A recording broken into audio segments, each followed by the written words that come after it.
तो हेलो दोस्तों, क्या हाल चाल है। मैं आशा करता हूँ कि आप सब बढ़िया होंगे। तो गाइस, आज की इस वीडियो में हम ना किसी सॉन्ग पे रिएक्ट करने वाले हैं, ना किसी लाइव परफॉर्मेंस पे। तो आज हम भाई ओडिशा की ना कुछ मंदिरों के बारे में जानने की कोशिश करेंगे। मतलब जानेंगे भाई, कुछ नया जानेंगे, कुछ नया डिस्कवर करेंगे, ज्ञान अर्जित करेंगे। तो भाई आज हम जिस पे रिएक्ट कर रहे हैं उस वीडियो का जो टाइटल है वो है mystery behind Konark sun temple.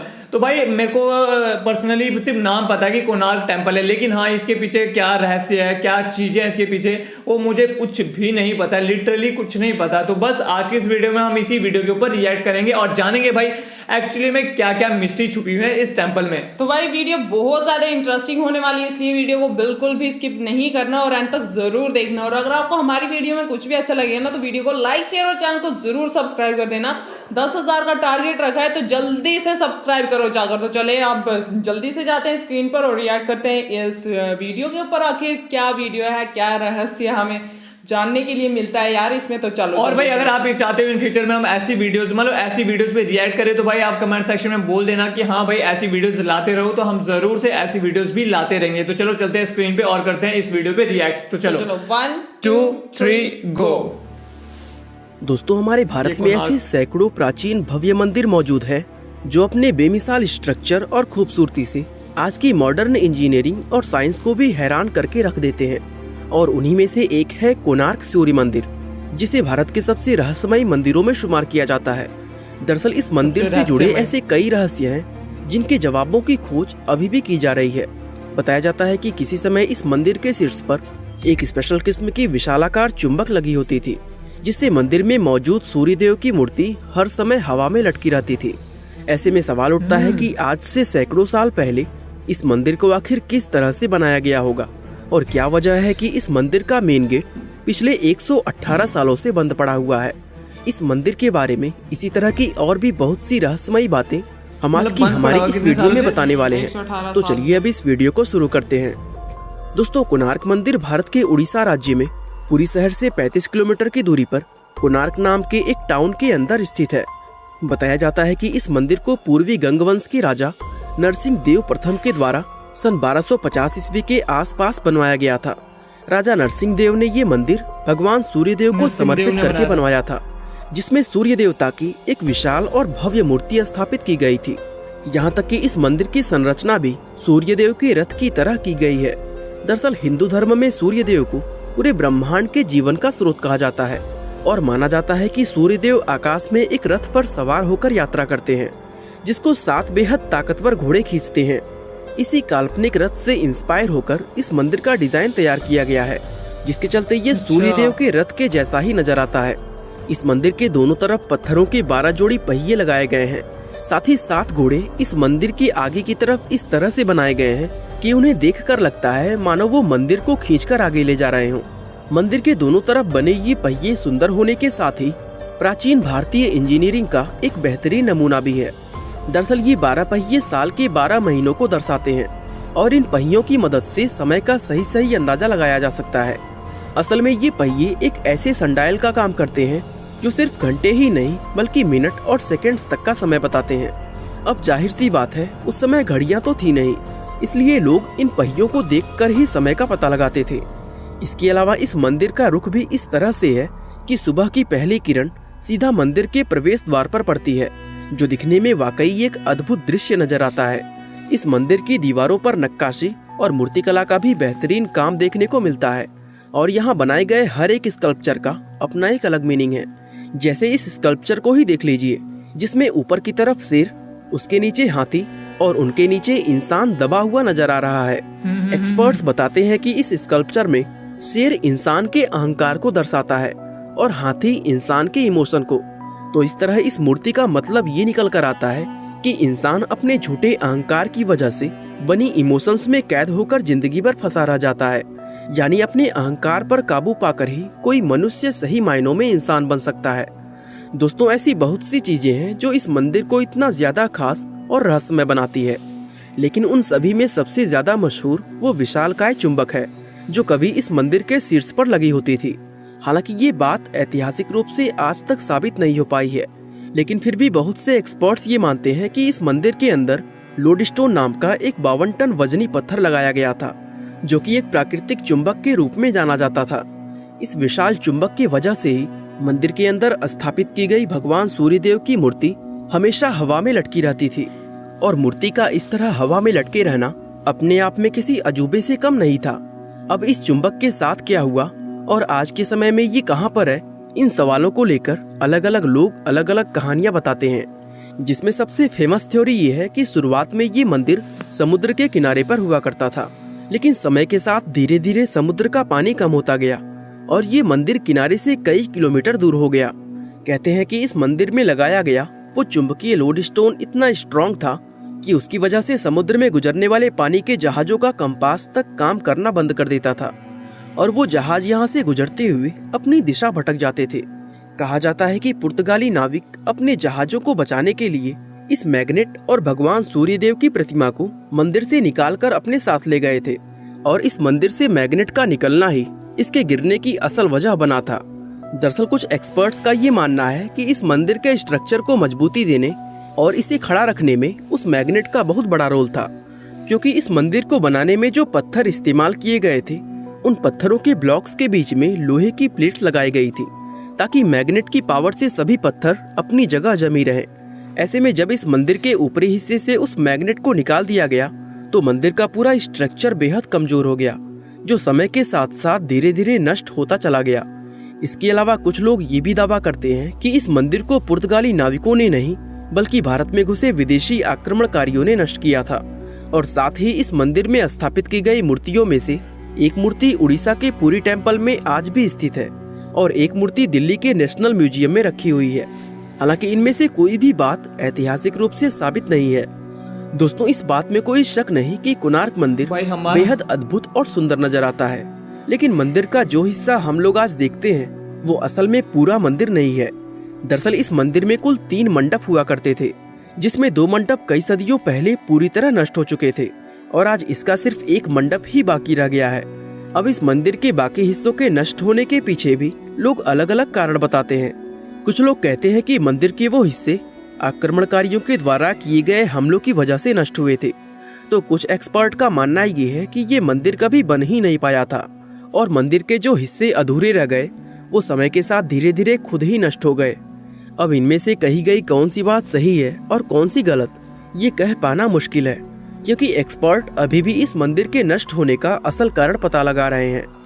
कहते हैं कि आज हमें ये मंदिर जितना ऊंचा नजर आता है, असल में ये उससे कहीं ज्यादा ऊंचा हुआ करता था।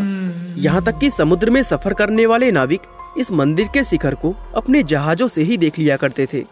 इसके अलावा एक थ्योरी ये भी है कि प्राचीन समय में कोणार्क एक मशहूर व समृद्ध शहर हुआ करता था, लेकिन 16वीं शताब्दी के दौरान जब इस मंदिर से सूर्यदेव की मूर्ति हटा दी गई तब इस मंदिर में पूजा होना पूरी तरह बंद हो गया, जिसके चलते तीर्थ यात्रियों ने भी इस मंदिर में आना बंद कर दिया और देखते ही देखते ये नगर पूरी तरह वीरान होकर जंगल के रूप में बदल गया। फिर कई सदियों बाद जब इस मंदिर को खोजा गया तब इसकी हालत बहुत ज्यादा खराब हो चुकी थी और इसके कई हिस्से पूरी तरह ढहकर नष्ट हो चुके थे। आज के समय की बात करें तो इस मंदिर का सिर्फ एक ही मंडप बाकी रह गया है, जिसको इस मंदिर का प्रधान मंडप माना जाता है। लेकिन हैरानी की बात यह है कि इस मंडप के अंदर जाने के सभी रास्ते आज से 118 साल पहले पूरी तरह सील कर दिए गए थे, जो आज भी उसी तरह बंद पड़े हुए हैं। अब ऐसे में सवाल ये उठता है कि आखिर इतना समय बीत जाने के बाद इस मंदिर का दरवाजा आज तक खोला क्यों नहीं गया। दोस्तों, ये चीज इस मंदिर को और भी ज्यादा रहस्यमय बनाती है और इस दरवाजे के बंद होने को लेकर लोग तरह तरह की अंधविश्वासी बातें भी करते हैं। हालांकि इसको बंद करने के पीछे ये तर्क दिया जाता है कि 19वीं शताब्दी का अंत होते होते इस मंदिर का आखिरी मंडप भी कमजोर होकर गिरने के कगार पर पहुंच गया था और इसको गिरने से बचाने के लिए साल 1903 में उस समय के गवर्नर जॉन वुडबर्न ने इस मंदिर के अंदर रेत भरवाकर इसके सभी दरवाजों को सील करवा दिया था। इसके बाद ना जाने कितनी बार इस मंदिर के मुख्य दरवाजे को खोलने की बात की गई, लेकिन हर बार अलग अलग वजहों से इस दरवाजे के खोलने को टाला जाता रहा। यहाँ तक कि इसी तरह आज 118 साल बीत चुके हैं, लेकिन अभी भी ये दरवाजा उसी तरह बंद पड़ा हुआ है। ऐसे में लोगों के मन में ये सवाल आता है कि क्या इस दरवाजे को सच में मंदिर को गिरने से बचाने के लिए बंद किया गया था, या फिर इसके बंद किए जाने के पीछे कोई और भी बड़ा रहस्य छिपा है। खैर, इन सवालों का जवाब हम लोगों को तभी मिलेगा जब इस दरवाजे को खोला जाएगा बाकी दोस्तों आज के लिए बस इतना ही। Thanks for video watching. अच्छा लगा तो लाइक, शेयर और चैनल को सब्सक्राइब करना बिल्कुल ना भूलें। आप अपने मनपसंद टॉपिक का सजेशन हमें कमेंट बॉक्स में दे सकते हैं, हम जरूर उन पर वीडियो बनाने की कोशिश करेंगे। आपका बहुमूल्य समय देने के लिए बहुत बहुत धन्यवाद। Thanks for watching. तो भाई ये थी कोणार्क टेम्पल, जो कि कोणार्क टाउन में स्थित है। एक ऐसा टेम्पल जिसमें बड़ी सारी मिस्ट्रीज, मतलब अनसॉल्व्ड मिस्ट्री है जो अभी तक किसी को पता, मतलब किसी को नहीं पता भाई क्या है, क्यों है, कैसे है। मंदिर है सूर्य भगवान जी का, जिनकी वजह से पूरी धरती, पूरी सृष्टि का मतलब चलती है। तो वो उनका और बिल्कुल टेम्पल वैसे ही बनाया गया था जैसे वो सवारी करते थे, जैसे मतलब हमारी मान्यता है, जैसे हमारी कि 7 घोड़े और 12 पहिए। और भाई वो बिल्कुल इस मंदिर का स्ट्रक्चर भी उसी तरीके से बनाया गया है, सेम टू सेम। और जो पहिए थे, पहियों से जो हम इंसान थे, पहले जो इंसान थे वो टाइम देखते थे कि हाँ एक्चुअली में अभी टाइम कितना हुआ है, और मिनट तो रहने तो सेकंड तक पता चलता था उन पहियों से कि हाँ एक्चुअली में अभी टाइम कितना चल रहा है। और उसके साथ साथ भाई मुझे जो सबसे वो खास लगा ना, वो जो मंदिर के ऊपर वो लगाया था चुंबक, वो जो चुंबक की वजह से भाई उसकी वजह, और उसके साथ साथ जो दीवारों के बीच में जो वो प्लेट्स लगाई हुई थी, क्या कौन सी वाली, इसकी आयरन की प्लेट्स जो डाली ताकि वो स्टेबल रहे। और भाई क्या तो स्टेबल रहे, और दूसरा बिल्कुल इतना ताकतवर रहे, मजबूत रहे दीवारें कि ये कभी टूटे ही ना। भाई कितना दिमाग लगाया गया था जब वही बोलते हैं इस टेम्पल को बनाया गया था, कितना कुछ बनाया गया था। अब सही में मिस्ट्री ही बनकर रह गई है कि एक्चुअली इस मंदिर के साथ हुआ क्या। और ये जो मंडप है, 3 मंडप थे, उनमें से 2 नष्ट हो चुके हैं और 1 है, और उसको बचाने के लिए जो दरवाजा है वो बंद किया गया है। और उसके साथ साथ हमें ये भी पता चला इसमें कि भाई ये जो मंदिर है ये एक समुद्र के आसपास था, जिसकी वजह से क्या था कि बड़ी सारी नावें वगैरह डिस्टर्ब हो जाती थी, बड़े जहाज आते थे यार, और वो भटक जाते थे क्योंकि उस चुंबक की वजह से वो इतना पावरफुल चुंबक था भाई, वो लेफ्ट राइट पता नहीं चलता था उनको कि कहाँ जाएं। अब तो इसीलिए वहां पर अब तो बोल रहे हैं कि उसने लिया है वो, पर अब और भाई उसके बाद पता नहीं है किसने लिया है।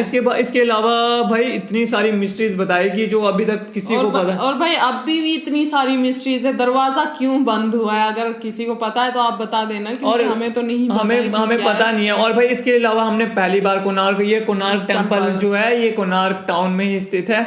और भाई काफी कुछ नया से बोलते हैं, एक मूर्ति पूरी गांव में भी आई है, और पूरी में भी है, और एक न्यू दिल्ली के म्यूजियम में भी है। देखो हमने पहली बार वीडियो देखी और हमें मतलब इतना सारा मतलब जनरल नॉलेज बढ़ गया कि भाई एक्चुअली में क्या था क्या नहीं था। और भाई हमारे भारत में ऐसी स्टोरीज है जिनके बारे में हमें किसी को पता ही नहीं है यार। और हम भी देखो, मैं ये चीज बोलना तो नहीं चाहता था, लेकिन मैं एक चीज आप सबसे बोलना चाहूंगा, मतलब अनाउंस कर सकते हैं अगर आप चाहोगे तो ही अगर आप चाहोगे कि हम रियल स्टोरीज पे कोई चैनल बनाए जिसपे ना आप सबकी कहानियां, रियल इवेंट्स पे बेस्ड जो कहानियां वो लेके आए, मतलब रियल स्टोरीज आप सबके सामने लेके आए।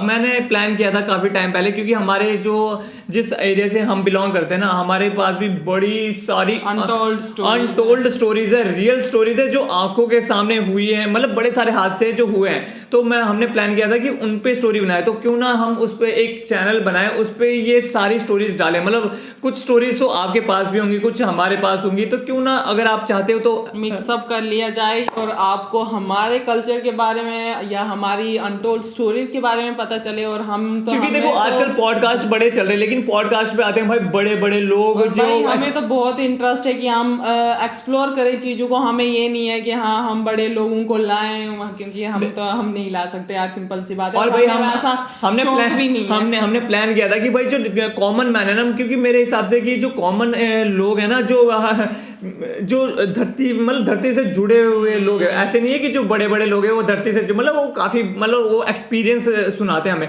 लेकिन कुछ ऐसे लोग होते हैं ना भाई बहुत सारे एक्सपीरियंस होते हैं ना जो दब कर रह जाते हैं। हम तो एक बहुत बड़ा यूट्यूबर होगा या एक बहुत बड़ा एक्टर होगा ना, हम उसकी एक स्टोरी को सुनेंगे कि हाँ एक्चुअली बहुत सब कुछ जिंदगी में किया है और उसके बाद ये यहाँ पर पहुंचे। लेकिन उसके अलावा भाई हमारे जो आसपास के बड़े सारे ऐसे लोग होते हैं ना, उन्होंने अपने लाइफ में बड़े सारे एक्सपीरियंसेस गेन किए होते हैं, बड़े सारे मतलब उनके पास बड़ा सारा एक्सपीरियंस स्टोरीज होती है। तो हम चाहते हैं कि एक चैनल पे वो सारा चीज लेके आए। अब मुझे नहीं पता हम आपके साथ कैसे कनेक्ट करेंगे, by video call, by call, वो मुझे नहीं पता, लेकिन हम मतलब कर रहे हैं उस पर पूरा अगर काम। आप इंटरेस्टेड होंगे तो आप जरूर हमारे साथ इंस्टाग्राम पर जाएं और हमसे बात करें। मतलब हमसे हमको थोड़ा मोटिवेशन चाहिए भाई उसके लिए, क्योंकि हमें ना कॉन्फिडेंट फील नहीं कर रहे हैं। क्योंकि हम चाहते हैं कि हम पूरे इंडिया को एक्सप्लोर करें यार। हम नहीं चाहते सिर्फ एक स्टेट में जाएं यहाँ कि हम पूरे इंडिया को एक्सप्लोर करना चाहते हैं। हर एक स्टोरी को, जो भी मेन स्टोरी होगी ना, हम उसको एक्सप्लोर करना चाहते हैं। इंटरेस्टिंग स्टोरीज होंगी काफी सारी है। तो भाई स्टेट हो गए यार, बहुत हो गया। अब पूरा इंडिया में पता चले कि कितने कल्चर हैं, क्या क्या हुआ है। और देखा जाए तो आप सबको ही पता है कि J&K जो है वो मैक्सिमम किस लिए ज्यादा मतलब कि लाइमलाइट में आता है, वो होता है खबरों में क्यों आता है। आप सबको पता ही है कि J&K मैक्सिमम, देखो ऐसे तो हमारा जो जम्मू कश्मीर है वो बड़ा खूबसूरत है, लेकिन आप टेम्पल कहा जाता है, लेकिन हमारे कश्मीर कहा जाता है, हमारे भद्रवाह को छोटा कश्मीर कहा जाता है। लेकिन जो हमारा जम्मू कश्मीर है वो नॉर्मली किसके लिए लाइमलाइट में आता है, रोजाना खबरों में आता है, वो आप सबको भी पता है, तो वो तो हमें बताने की जरूरत नहीं। बाकी ये हमारा पर्सनल ओपिनियन था। तो और ये जो वीडियो थी कोणार्क टेम्पल के बारे में हमें जान के भाई बड़ी ज्यादा खुशी हुई, क्योंकि हमने कुछ नया सीखा। और मैं तो चाहती हूँ कि इसका दूसरा पार्ट आए, हम उस पर भी रिएक्शन दें, क्योंकि इस पर बहुत सारी एक बोलते हैं ना कि बहुत सारे क्वेश्चन छूट गए हैं यार, कि हमें पता नहीं है कि हाँ एक्चुअली क्यों है ये दरवाजा, क्यों एक्चुअली बंद है। उसके बाद भी बहुत सारी ऐसी स्टोरीज हैं। और ये नरसिम्हा राजा ने बनाया था। अब जो भी है चाहते हैं कि ये आगे एक्सप्लोर हो, हम और भाई वीडियो हमने तो काफी सारी बातें कर ली। तो भाई हमने पॉडकास्ट चैनल खोलना चाहते हैं। अगर आप चाहते हो ना कि हम खोलें, और ये नहीं कि उसमें हम किसी बड़े की कॉमन इंसानों की स्टोरीज करेंगे। सिंपल सी बात है, हम आज स्टोरी डालेंगे, यस और नो लिख लेना वहां पर कि हम खोलें या ना खोलें। हाँ, तो बस आप सबका ओपिनियन पे ही चलेगा भाई। बाकी आज की वीडियो इधर ही खत्म करते हैं। अगर वीडियो में कुछ भी अच्छा लगे तो वीडियो को लाइक, शेयर और चैनल को सब्सक्राइब कर देना। आपसे मुलाकात होगी हमारी किसी नेक्स्ट वीडियो में। तब तक टाटा बाय बाय।